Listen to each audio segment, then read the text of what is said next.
শাসক দলের বিধায়করা যতটা কাজ করতে পারে সেটা সমস্ত ভারতবর্ষে একই চিত্র। সেক্ষেত্রে আমরা অতটা কাজ করতে পারিনি। বিজেপির সেন্ট্রাল থেকে যারা নির্বাচিত হয়েছিলেন 18 জন এমপি, আমার ওখানেও এমপি বিজেপি থেকেই, তিনিও সার্বিকভাবে কোনো কাজ করেননি, কোনো ডেভেলপমেন্টের কাজ করেন। আমি স্পষ্ট করেই বলতে চাই যে বাংলা বিরোধী, বাংলার উন্নয়ন বিরোধী কেন্দ্রের বিজেপি সরকার। লোকসভায় হার, তারপর বিধানসভার উপনির্বাচনে কেমন লাগছে? আনন্দিত লাগছে, উচ্ছ্বসিত লাগছে, এবং আমি সর্বোপরি মমতা ব্যানার্জি, আমাদের যুব নেতা অভিষেক ব্যানার্জি, আমাদের জননেতা, এবং সেই সাথে সাথে সর্বোপরি রানাঘাট দক্ষিণের মানুষের প্রতি আমি কৃতজ্ঞ। তাদের প্রতি আমার ভালোবাসা, শ্রদ্ধা রইল। রানাঘাটের মানুষজন আপনাকে ভরসা করে ভোট দিয়েছে, জিতিয়েছেন। রানাঘাট দক্ষিণের মানুষজনদের জন্য আপনি প্রথম কি কাজ করেছেন?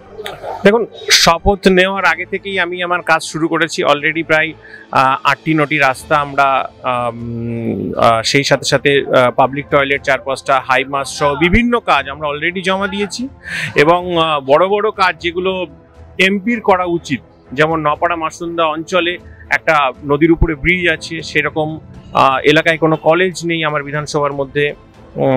গাংনাপুরের যে পিএসসিটা আছে সেটার ডেভেলপমেন্ট ঘটানো, সেটাকে বিপিএসসি করা যায় কিনা, এবং সেই সাথে সাথে বিভিন্ন হসপিটালগুলোর সার্বিক ডেভেলপমেন্ট, মানে আরও বেশি করে ডক্টর এবং প্যারামেডিক্সের সংখ্যা বাড়ানো। সেই সাথে সাথে যদি আপনারা দেখেন যে কোনো বিধানসভার মধ্যে কোনো কলেজ নেই, সেটা করা যায় কিনা, আমরা এতগুলো কাজ, সেই সাথে সাথে ছোট ছোট অনেক প্রজেক্টে আমরা অলরেডি কাজ শুরু করেছি।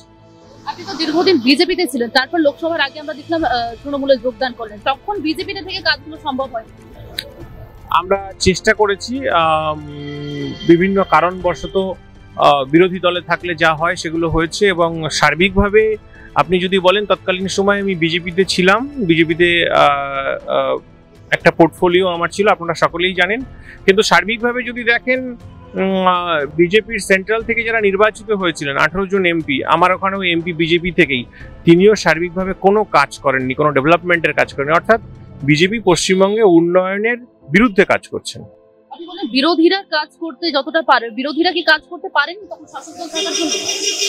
দেখুন, আমি আমার প্রজেক্ট জমা দিয়েছি, যতটা সম্ভব কাজ হয়েছে, কিন্তু স্বাভাবিকভাবেই বিভিন্ন ক্ষেত্রে শাসক দলের বিধায়করা যতটা কাজ করতে পারে সেটা সমস্ত ভারতবর্ষে একই চিত্র। সেক্ষেত্রে আমরা অতটা কাজ করতে পারিনি। অনেক লটের কাজ হয়নি বা আটকে ছিল, আমরা এগুলো সম্পূর্ণভাবে করতে পারবো এবার। রাজ্যের শাসক দল কি তখন কাজ করতে দেননি?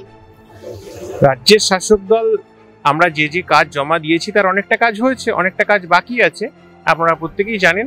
কিন্তু সেই অর্থে যদি দেখেন, ওখানে কেন্দ্রের সরকারের, অর্থাৎ বিজেপির সরকারের এমপি ছিল 2টো টার্ম, গত টার্ম এবং এই টার্মেও আছে, কিন্তু তারাও সার্বিকভাবে কোনো ডেভেলপমেন্ট করেনি। অর্থাৎ আমি স্পষ্ট করেই বলতে চাই যে বাংলা বিরোধী, বাংলার উন্নয়ন বিরোধী কেন্দ্রের বিজেপি সরকার। আমরা এর আগে দেখেছি যে বিধায়কদের, 2 উপনির্বাচনে জয়ী বিধায়কদের শপথ গ্রহণ নিয়ে জটিলতা ছিল। কি মনে হচ্ছে আপনাদের 4 জনের যে বিধায়ক জয়ী হয়েছেন, আপনাদের এই জটিলতা?